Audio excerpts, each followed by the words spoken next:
골로새서 3장 9절부터 10절 말씀을 함께 보시겠습니다. 골로새서 3장 9절부터 10절입니다. 제가 읽겠습니다. 너희가 서로 거짓말을 하지 말라. 옛사람과 그 행위를 벗어버리고 새 사람을 입었으니 이는 자기를 창조하신 이의 형상을 따라 지시기에까지 새롭게 하심을 입은 자니라. 미국 뉴욕 타임즈의 일면에 한 기사가 이렇게 실렸습니다. 그 일면에 이제 그 기사 내용은 두 아이의 사진이 나란히 실렸고요.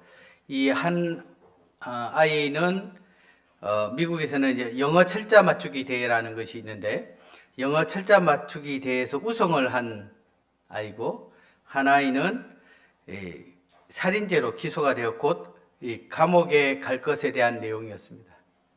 왜 이 사건이 일면 기사에 나와 있냐면 이 두 아이는 쌍둥이였습니다. 똑같은 부모에게 태어났고 또 동일한 교육의 기회 또 환경이 주어졌지만 너무나 이 판이하게 다른 두 아이의 삶에 대한 그 기사였죠. 그래서 이제 그 기사의 마지막 부분에 이들의 이 삶의 차이점은 무엇인가를 했을 때 그들은 죄에 대하여 서로 다른 태도를 가짐으로써 다른 선택을 하게 되었다, 이렇게 표현되어 있습니다. 태도는 결국은 어떤 가치관에 있느냐에 따라서 달라집니다. 이 동일한 환경 가운데 있지만 그 어떤 가치관을 가지느냐에 따라서 서로 상반된 태도를 가지고 상반된 삶을 살아가게 된다는 것을 우리에게 보여주고 있습니다.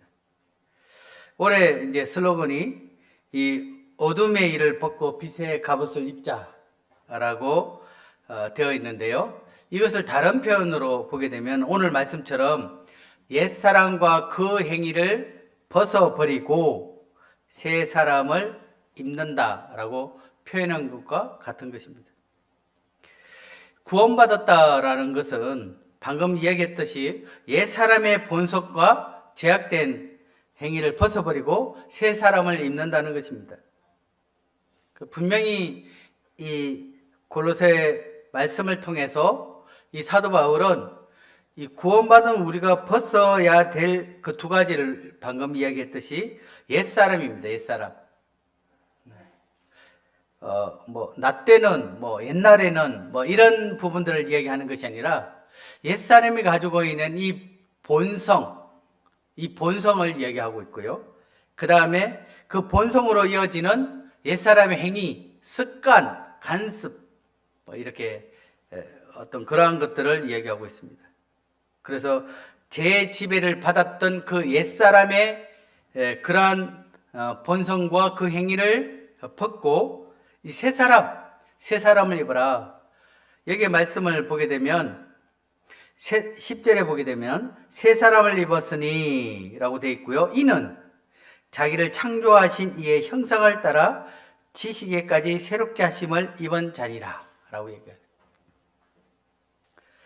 처음 하나님께서는 이 아담과 하와를 창조하셨을 때 이 사단의 게임 이전에 에덴 동산을 만들었을 땐 죄가 없었습니다. 죄가 들어오기 전이었죠. 정말 그분은 우리의 형상대로, 이 삼위의 하나님의 형상대로 사람을 지었습니다. 그리고 하나님과 사람이 함께 교제하고 사랑을 나누는데 아무런 방해가 없었습니다. 근데 그 이후에 이 사단의 거짓 게임에 의해서, 다시 말하면 이 잘못된 정보에 의해서 보암직스럽고 먹음직스러운 이 선악과를 먹음으로 인해서 비로소 죄가 들어오게 되고 결국은 이 하나님과의 함께 할 수 없기 때문에 그들은 에덴 동산에서 이렇게 내어 쫓기게 되어졌죠. 이제 하나님께서는 이 마지막 첫 사람은 실패했지만 마지막 아담인 예수 그리스도를 통해서 우리를 다시금 회복했습니다. 그래서 이제는 이 자기를 창조하신 이의 형상을 따라, 이 하나님의 형상을 따라 이제 우리의 겉모습만이 아니라 지식에까지 새롭게 하심을 입은 자다. 다르게 표현하면 이 다른 가치관을 가지고 삶을 살 것에 대해서 이야기하고 있습니다. 오늘 말씀의 주제는 신앙의 바른 가치관을 세우자라는 그러한 주제입니다. 아쉽게도 요즘 믿음 안에 있는 그러한 청년들이나 학생들, 조금 더 나아가서 이 성도님들을 보게 될 때 세상 사람들과 이 다른 가치관을 가지고 있는가? 다르게 표현하면 세상 사람들처럼 살아가고 있는 모습을 보게 됩니다. 물론 이것은 그 성도님에게만 해당되는 것이 아니라 제게도 동일하게 누군가 저를 바라보면서 세상 사람들과 다른 가치관을 두고 살아가고 있는가를 갸우뚱거리는 누군가가 있지 않을까라는 생각이 저 또한 이렇게 들 것 같은 그런 모습들을 보게 됩니다. 저희 집 사람이 이제 오랜만에 만났던 친구와 전화 통화를 하면서 요즘 어떻게 지내니? 라고 하니까 뭐 넷플릭스나 뭐 여러 가지 이렇게 드라마 뭐 이전에 이제 뭐 있었던 이런 것들이 요즘은 이제 그 유튜브 말고 뭐 그렇게 돈을 내면 마음껏 볼 수 있는 그런 앱이 있는 것 같아요. 저는 잘 모르는데. 근데 하루 종일 옛날 드라마나 또 새로 나온 드라마를 종일 보면서 시간을 보낸다. 그런 이야기를 하기에, 참, 참 저렇게도 성도가 삶을 살 수도 있구나. 그런 생각이 들면서도 무심코 저도 어느 순간에 뭐 유튜브에 뭐가 나오지? 뭐 뉴스 듣다가 말씀 듣다가 또 한편 오면은 다른 거 뭐가 있지? 뭐 이렇게 눈이 설깃설깃 가는 이 모습들을 보면서 참 오늘 주어진 이 말씀이 성도님들 그렇게 살지 마십시오 라고 하는 것이 아니라 제게도 동일하게 우리가 지금 정신을 차리고 우리가 어떤 삶을 어떤 가치관을 가지고 살아야 될 것인가를 말씀해 주고 있습니다. 그래서 주님은 우리에게 이 세상으로부터 우리를 불러내어 따로 구별해 놓으셨습니다. 그러니까 교회를 에클레시아, 불러낸 무리라고 하죠. 이 성도가 거룩한 성자, 무리도자, 거룩한 무리들을 얘기합니다. 왜? 세상으로부터 따로 구별되어서 모임을 만들어서 그 가운데 하나님을 찬양할 뿐 아니라 그들과 다른 삶을, 특별하게 그들과 다른 분리된 삶을 요구하기 위해서, 그래서 말씀에는 엄부의 권세가 탐타지 못한다. 유일하게 이 세상 가운데 이 사단의 어떤 영향을 받지 않는 유일한 곳이 어디냐? 바로 교회입니다. 그런데 지금은 교회 속에 세상이 있고 세상 속에 세상이 있는 것처럼 어느 순간에 우리가 하나님께서 우리를 빛의 자녀로 또 그리스도를 닮은 이렇게 자녀로 특별히 따로 이렇게 불러내어져서 성도라 이렇게 불러지지만 진작 우리의 삶 가운데서는 세상 사람들과 다름없는 그러한 삶을 살고 있지 않는가를 생각하게 됩니다. 그 원인이 뭐냐? 그것은 제가 예화로 들었던 이 쌍둥이와 같이 우리가 어떠한 태도, 어떠한 가치관을 가지고 살아가느냐, 그 가치관에 다름이 없다는 것입니다. 하나님께서는 말씀을 통해서 우리가 신앙 안에 있는 우리가 어떤 가치관을 가지고 죄에 대하여 또 세상에 대해서 우리가 어떤 자세를 가지고 태도를 가지고 살아가야 될 것을 말씀해 주고 있음에도 해도 우리는 여전히 옛사람이 가졌던 그 습성대로 여전히 살아가고 있기 때문에 다르게 표현하면 이 세 사람의 영향력보다는 옛사람의 영향력에 의해서 더 나아가면 이 세 사람에게 주어진 정말 지식까지 새롭게 변화되는 그러한 삶들이 요구됨에도 불구하고 여전히 우리가 옛 본성에 의해서 살아가고 있는 모습들을 보게 됩니다. 어떤 분은 이렇게 얘기했습니다. 구원받는다는 것은 신분 세탁이 아니며 온전한 하나님처럼 변화의 삶을 시작하는 것이다. 혹 우리 가운데 신분만 세탁한 분은 없습니까? 하나님은 더 이상 우리가 옛 본성의 삶에서 살아가는 것을 원하고 있지 않습니다. 이제는 우리가 신앙의 바른 가치관을 세워야 한다라고 말씀하고 있습니다. 가치관은 무엇입니까? 가치관이라는 뜻은 국어사전에는 사물이나 행동, 사건 등에 주어진다고 생각되어지는 값어치 이렇게 표현합니다. 우리는 어떤 물건에 대해서 가치를 매기죠. 그와 같이 어떤 행동이나 어떤 사건이나 어떤 것에 대해서 가치를 둡니다. 심지어는 정치적으로 보면 여야가 다르죠. 어떤 분은 굉장히 좋은 가치가 있고 어떤 분은 그분 이름만 들으면 밥도 안 먹으련다 이렇게 그 가치를 절하하는 분들도 있습니다. 그와 같이 우리가 어떤 것들을 바라보게 될 때 그 값에 따라서 그것이 가치 있느냐 가치 없느냐를 결정짓습니다. 처녀성곽들 이렇게 선보게 되면 예쁘면은 좋습니다 이렇게 얘기하죠. 근데 이제 인생을 좀 반백년 이상 살아보니까 예쁜 것이 다가 아니라 그가 가지고 있는 성품, 좀 더 요즘은 이제 신앙, 사람의 됨됨이가 더 중요하다. 예쁜 것보다는 그렇게 가치가 조금 이제 20대와 50대의 가치가 다른 것처럼 우리가 어떤 것들을 바라보게 될 때 우리가 바른 가치관이 필요한 것을 보게 됩니다. 에베소서 4장 22절 23절을 또 보실 건데요. 에베소서 4장 앞에 조금만 넘기면 에베소서 4장이 있습니다. 이 하나님께서는 계속해서 우리에게 성경의 말씀을 통해서 우리에게 말하고 있습니다. 너희가 구원받았다면, 너희가 그리스도 안에 있다면 이러한 삶들을 너희가 추구해야 될 것이다. 자, 22절, 23절 같이 한번 읽어보겠습니다. 에베소서 4장 22절, 23절 시작. 너희는 유혹의 욕심을 따라 썩어져 가는 구습을 따르는 옛사람을 벗어버리고 오직 너희의 심령이 새롭게 되어. 그렇습니다. 옛사람을 벗어버리고 그리고 너희의 심령이 새롭게 되어져야 된다. 우리의 옛사람은 유혹의 욕심을 따라 썩어져 가는 것들을 쫓는 옛 습관에 의해서 그렇게 살아왔습니다. 그것이 옳은 줄 알았습니다. 그것이 최선의 길인 줄 알았죠.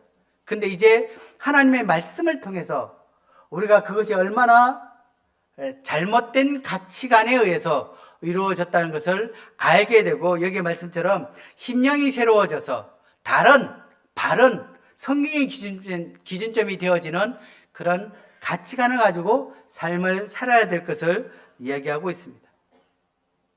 그러면 이렇게 살아라고 이야기한다는 것은 여전히 우리 삶 가운데 여전히 옛 본성, 옛 습관을 가지고 있다라는 뜻입니다.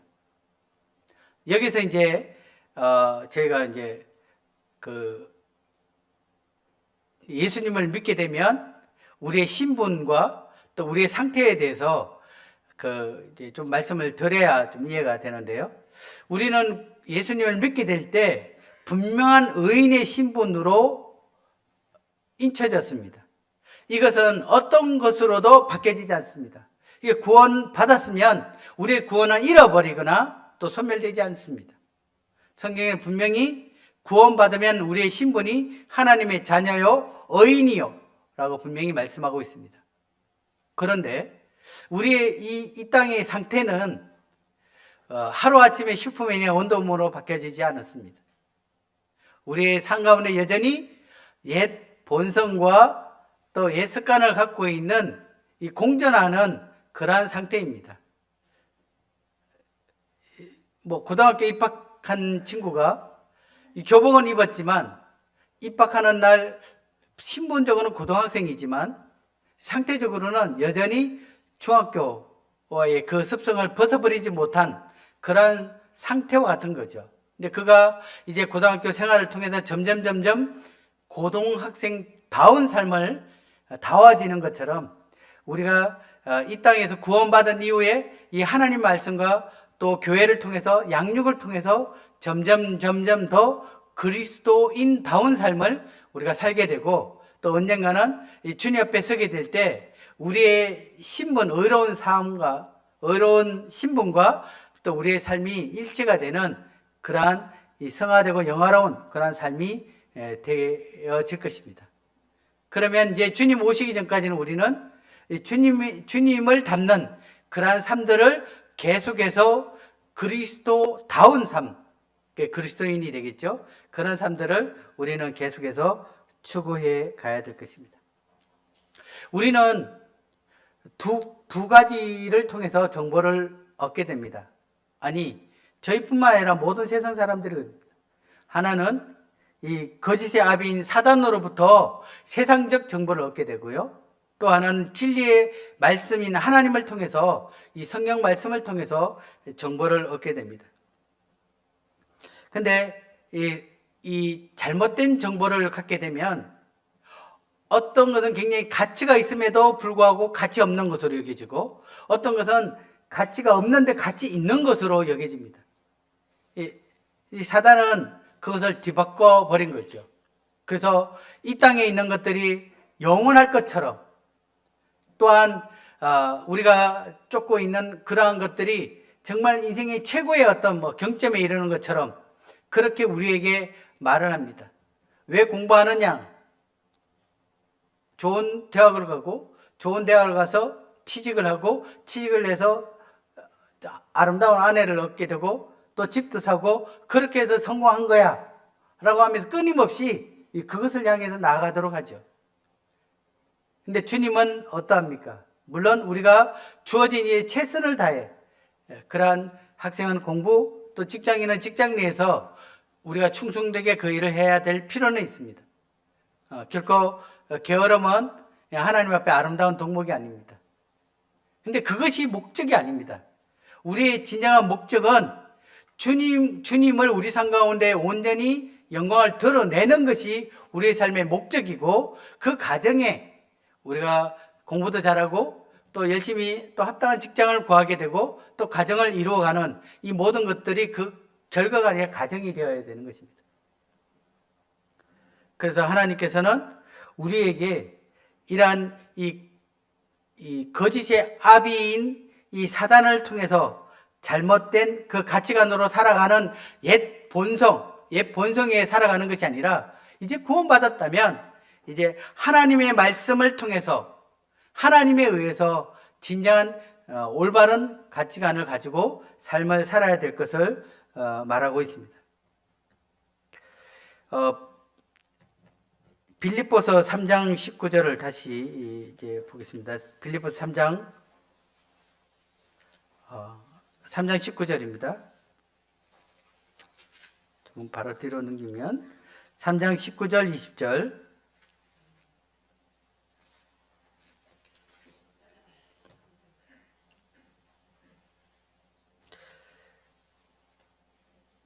이 두 가지 삶에 대해서 비교를 하고 있는데요. 자, 그들의 마침은 멸망이요. 그 18절 보게 되면 내가 여러 번 너희에게 말하였거니와 이제도 눈물을 흘리며 말하노니 여러 사람들이 그리스도의 십자가의 원수로 행하느니라. 그들의 마침은 멸망이요. 그들의 신은 배요. 그 영광은 그들의 부끄러움에 있고 땅의 일을 생각하는 자라. 그러나 우리의 시민권은 하늘에 있는지라.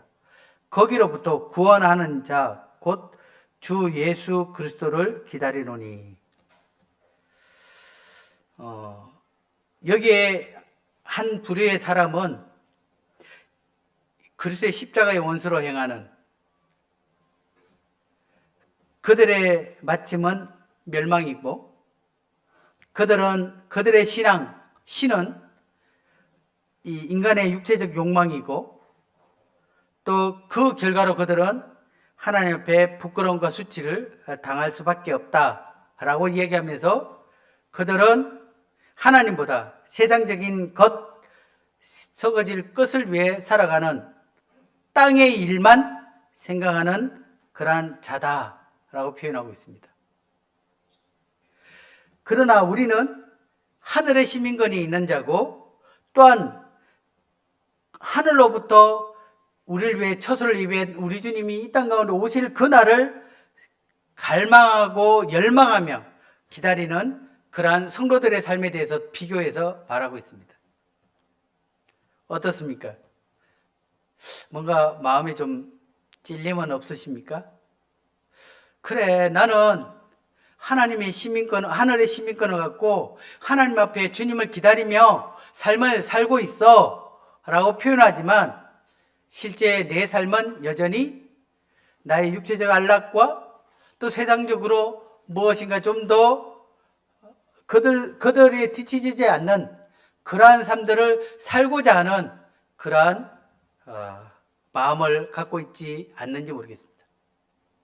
얼마 전에 이제 부산에 가게 돼서 어떤 자매님과 교제를 하면서 자녀를 대학을 보내는 이야기를 들었습니다.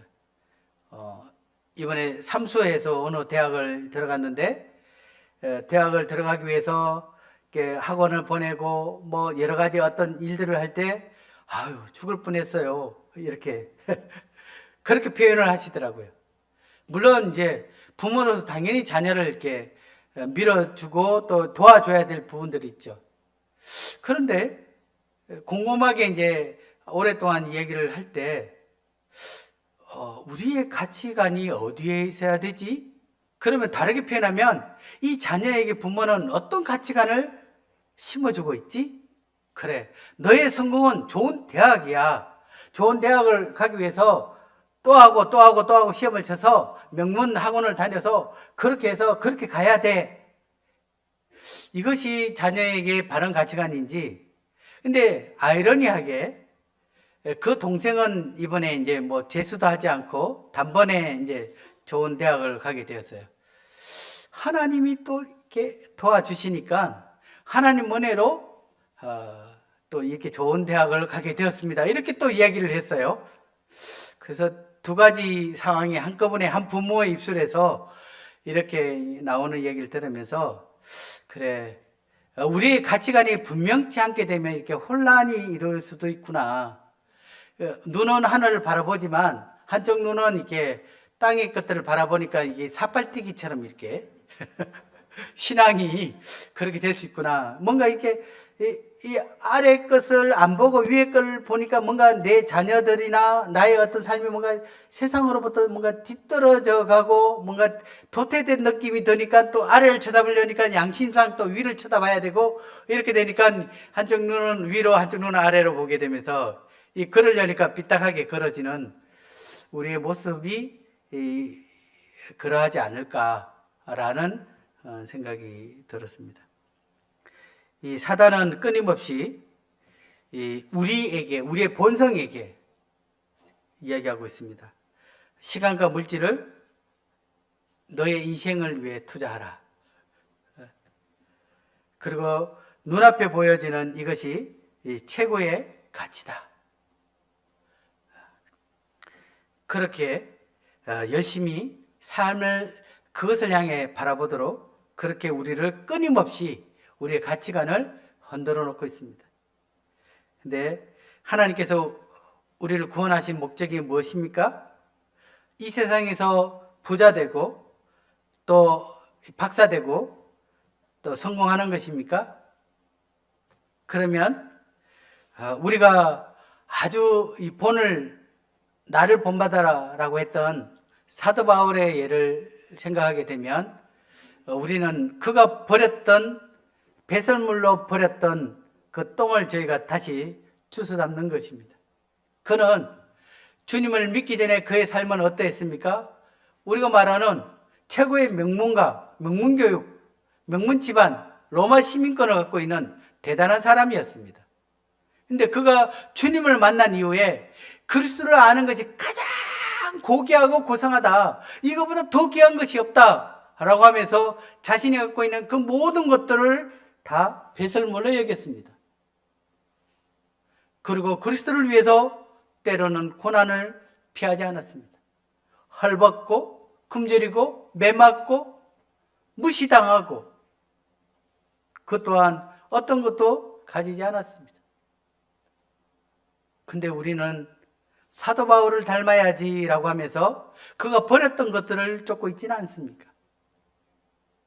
우리 이 신앙의 바른 가치관이 올바로 세워지지 않는다면 우리는 주님께서 우리에게 주시는 참 평안과 참 기쁨을 누려갈 수 없을 뿐 아니라 세상 사람들이 누려지는 그러한 쾌락과 세상 사람들이 누려지는 그 기쁨 또한 우리는 누려지지 못하는, 이것도 아니고 저것도 아닌 그러한 삶들을 우리는 살아갈 수밖에 없습니다. 제가 사단과 주님이 주는 이 가치관이 얼마나 다른지에 대해서 몇 가지만 말씀을 드리겠습니다. 자, 요한 1서 2장 16절 17절 말씀입니다.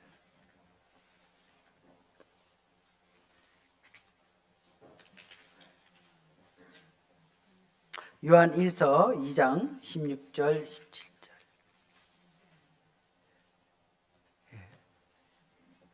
이는 세상에 있는 모든 것이 육신의 정욕과 안목의 정욕과 이생의 자랑이니 다 아버지께로부터 온 것이 아니요 세상으로부터 온 것이라.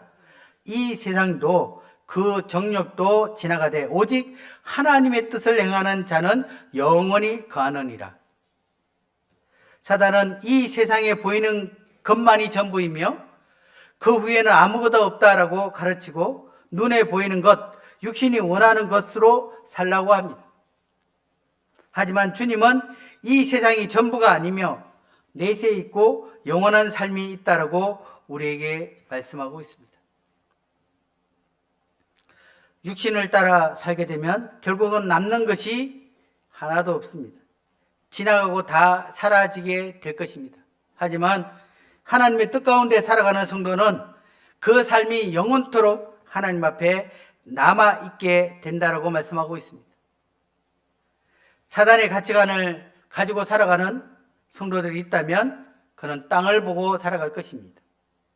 하지만 이 주님 안에 참다운 가치관을 갖고 있는 성도들은 다시 오실 주님을 바라보게 되며 하늘에 그 가치관을 둘 것입니다. 땅에서 조금이라도 모아야, 얼마 전에 그 소망부서 모임 있을 때 그런 한 자매님 그런 얘기해서 하늘에 상급을 쌓았습니다. 그렇습니다. 우리가 노후 생각하고 병원비 생각하고 뭐 이렇게 하면 10원이라도 더 아껴야 되죠. 그러니까 돈을 쓸 수가 없어요. 그런데 하늘의 상급을 바라보게 될 때는 기꺼이 섬기게 되는 것입니다. 이 펼치게 되죠. 그래서 세상은 움켜라, 주님은 펼쳐라. 근데 펼쳐졌을 때 우리가 더 많이 받죠. 움키면 별로 가질 게 별로 없습니다. 이게 세상과 주님의 가치가 움키느냐 폈느냐예요. 근데 우리가 왜 펴느냐, 왜 섬기느냐, 바로 주님께서 그 모든 것들을 상 주실 것입니다. 그래서 어떤 분은 그렇게 얘기하더라고요. 아이고, 택배 보냈다 이렇게 얘기해요. 택배, 하늘의 택배를 보냅니다. 섬겨졌던 이 모든 것들이 하늘의 택배로 전달이 돼서 하나님께서 아마 그 모든 것들을 반드시 기억하신다라고 했기 때문에 아마 그날에 그런 상급들이 있을 것입니다. 로마서 8장 말씀을 잠시 보겠습니다. 로마서 8장 5절입니다.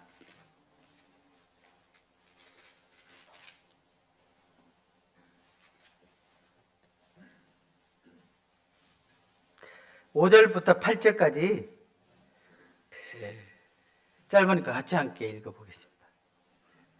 8장 5절부터 읽겠습니다. 시작. 육신을 따르는 자는 육신의 일을, 영을 따르는 자는 영의 일을 생각하나니 육신의 생각은 사망이요 영의 생각은 생명과 평안이니라. 육신의 생각은 하나님과 원수가 되나니 이는 하나님의 법에 굴복하지 아니할 뿐 아니라 할 수도 없습니다. 육신에 있는 자들은 하나님을 기쁘시게 할 수 없느니라. 예. 분명하게 주님은 우리에게 말씀하고 있습니다. 육신을 따르는 이는 육신의 일을 생각합니다. 영을 따르는 이는 영의 일을 생각합니다. 또한 육신을 따르는 자는 8절 말씀처럼 하나님을 기쁘시게 할 수 없습니다. 또한 7절 말씀처럼 육신의 생각은 하나님과 원수가 됩니다. 하나님의 법에 굴복하지 않습니다. 굴복되어지지 않습니다. 반대로 보게 되면 영을 따르는 자들은 하나님의 말씀에 굴복되어지고 순종되어지고, 또한 영을 따르는 자는 하나님을 기쁘시게 하는 그러한 자들입니다. 또한 이 사단은 우리에게 삶의 평가는 사람들에게 두고 있습니다. 하지만 주님께서 우리에게 주시는 이 참다운 삶의 평가의 가치관은 하나님께 두고 있습니다. 사도 바울은 그렇게 얘기합니다.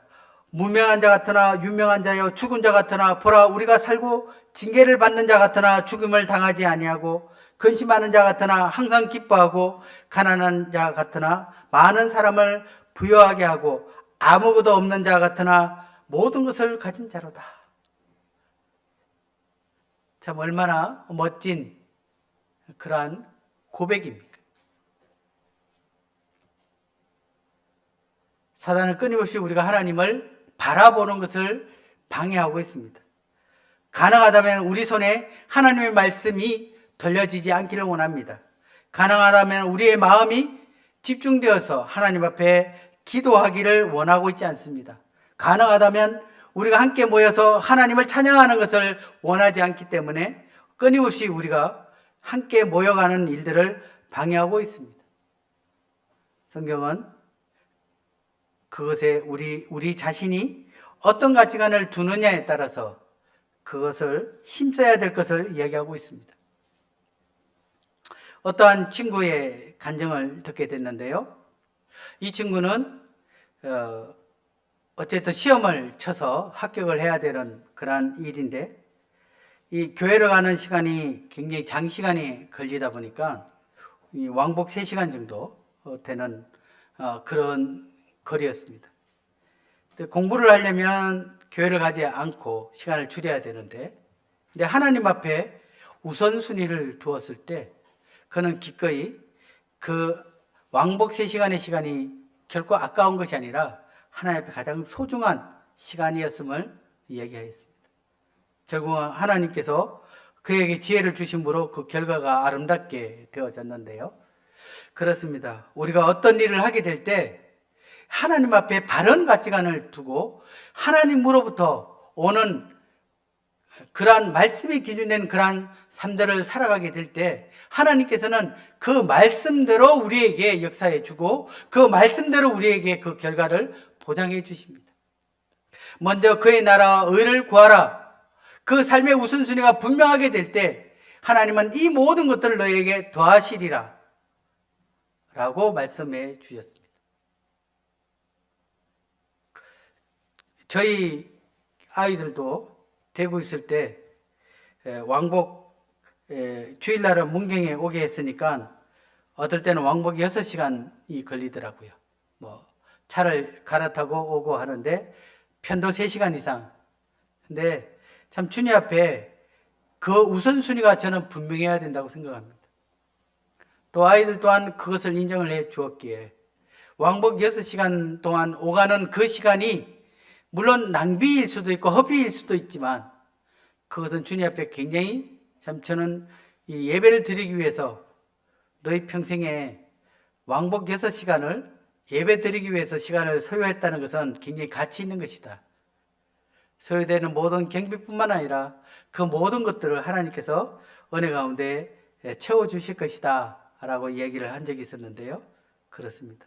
우리의 가치관이 어디에 있느냐에 따라서 10분 거리도 멀게 느껴지고요. 왕복 6시간의 시간 또한 가까운 그러한 시간이 될 수도 있습니다. 주님의 가치관과 사단의 가치관이 서로 다르듯 그리스도인과 세상 사람들의 가치관이 다릅니다. 또한 구원받은 우리의 가치관 또한 세상과 달라야 됩니다. 지금 우리는 어디에 관심을 두고 있습니까? 어디에 우리의 삶의 가치를 두고 있습니까? 주님은 우리 삶을 통해 그분의 영광과 또 그분의 뜻을 우리를 통해서 이루기를 원합니다. 주님은 우리를 세상의 어떤 것과 그 가치를 비교하지 않았습니다. 심지어 자신의 생명을 주시며 우리를 그 값으로 샀습니다. 이제는 그 피로 값을 샀으니 이제는 어느 누구의 것도 되어서는 안 된다. 주님은 자기 전부를, 그 주님이 누구십니까? 하나님이셨잖아요. 하나님은 자신의 전부를 우리를 가치 있게 보시고 하나님의 부르심과 은사는 후회함이 없다. 단 한 번도 지금도 후회하지 않으셨습니다. 저를 위해 죽으시고 자신의 전부를 투자하신 것에 대해서. 근데 우리는 어떠합니까? 우리는 주님 앞에 그분을 그렇게 가치 있게 여기고 있습니까? 그 주님이 우리 삶 가운데 가장 가치 있는 분입니까?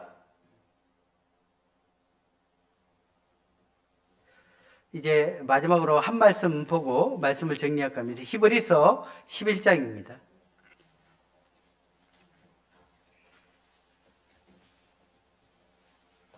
히브리서 11장은 믿음의 선진들에 대해서 나열되어 있습니다. 믿음의 선진들이 어떠한 삶을 가치를 두고 살아갔는지를 우리에게 본으로 기록되어져 있습니다. 한 절만 읽겠습니다. 11장 26절입니다. 같이 함께 읽겠습니다. 11장 26절 시작. 그리스도를 위하여 받는 수모를 애굽의 모든 보화보다 더 큰 재물로 여겼으니 이는 상 주실심을 바라봅니다. 애굽의 모든 부귀와 영화 대신 성도들과 함께 고난받는 길을 택했습니다. 누가 봐도 어리석은 것처럼 보여지지만 모세는 고난 가운데 있는 참 가치를 보았고 주님의 상주심을 바라보았습니다. 그래서 성경은 그의 삶을 매우 가치 있는 삶으로 평가하고 있습니다. 말씀을 보게 되면 서두에 이렇게 나옵니다. 그리스도를 위하여. 그리스도를 위하여. 저는 이거보다 더 큰 가치가 없다고 생각됩니다.